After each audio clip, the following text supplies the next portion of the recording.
Hello, buddies. I'm Marja Kanika, grade 6B from Primber's Garden School. This is the message from Savitri by Aurobindo.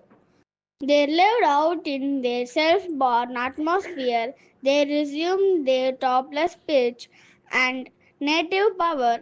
They fortifying streets upon the soul, bit deep into the ground of consciousness.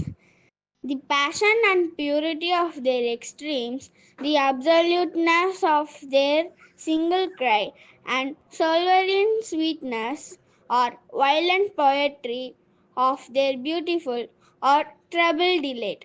Thank you. Bye. Hello buddies, நான் உங்க அஜய் பவனி from grade 6B from Primber's Garden School. Today's Karma Yogi Appa message.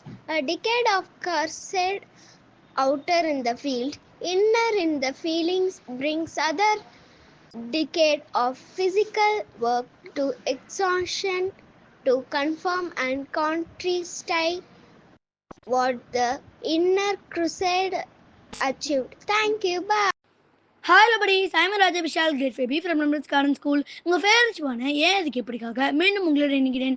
வாங்க ஷோக்கில் போகலாம். ஹைவேஸில் போகும்போது பொதுவாக ரோடுக்கு குறுக்கா yellow கலரில் கோடுகள் போட்டிருப்பதை பார்த்துருப்போம். இது எதுக்குன்னு கேட்டால் நைட் டைமில் வண்டி போட்டும் போது டிரைவர்ஸ்க்கு சடனாக தூக்கம் வந்துடும். இந்த லைனை வைப்ரேட் பண்ணுறது மூலமாக அவங்க எழுந்திடுவாங்கன்னு காமனாக ஒரு பதில் சொல்லுவாங்க. ஆனால் ஆக்சுவலாக ரோடுக்கு கிராஸாக போகிற இந்த எல்லோ லைனை டிரான்ஸ்வர்ஸ் பார் மார்க்கிங்ஸ் ஆர் ரம்பிள் ஸ்ட்ரிப்ஸ்னு சொல்லுவாங்க. இந்த ரம்பிள் ஸ்ட்ரிப்ஸ்க்கு என்ன மீனிங்னா, நீங்கள் ஹைவேஸில் போகும்போது இந்த எல்லோ லைன் வந்துச்சுன்னா இந்த லைனுக்கு அப்புறம் ஒரு டோல்கேட்டோ இல்லை வெஹிக்கிள்ஸ் அதிகமாக வரக்கூடிய ஒரு இடமோ அல்லது மக்கள் நடமாட்டம் அதிகமாக இருக்கக்கூடிய ஒரு பகுதியோ வரப்போகுதுன்னு தாங்க அர்த்தம். ஸோ நீங்கள் ஹைவேஸில் வேகமாக போயிட்டு இருக்கும்போது இந்த லைன்ஸை பார்த்தா உங்கள் வண்டியோட ஸ்பீடை குறைக்கணும் அப்படின்னு தாங்க இந்த ரம்பிள் ஸ்ட்ரிப்ஸ் போட்டிருக்காங்க. எனிவே படிஸ், நம்ம ஹைவேஸில் போனாலும் சரி, நார்மல் ரோட்டில் போனாலும் சரி, டிராஃபிக் ரூல்ஸ் கண்டிப்பாக ஃபாலோ பண்ணணும். தேங்க்யூ. பாய்.